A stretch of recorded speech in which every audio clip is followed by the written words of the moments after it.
Yo! What's up mga idol? So ngayon, panibagong tatuan at panibagong kagwapuhan na naman tayo mga idol, no? So yung project natin ngayon mga idol is minimal tattoo lang mga idol. So syempre, so first timer ng ating client. So first ink niya to mga idol. So shout out nga pala ni Boss Idol Joshua. So syempre, salamat din sa nag-refer sa kanya para makapatato siya sa atin. So shout out ni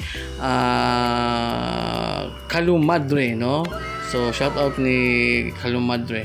So you know, natapos na pala tayo mga idol. Yun si Boss Idol Joshua. Napakabilis ng ating tatuan mga idol. So yung ginamit nating needles dyan mga idol is 3RA lang mga idol. So after ng 30 minutes mga idol, so 30 minutes yan mga idol, tapos natapos na. So siyempre Chinese character yan yung design na request ni Idol Joshua. So yun lang yung video natin mga idol.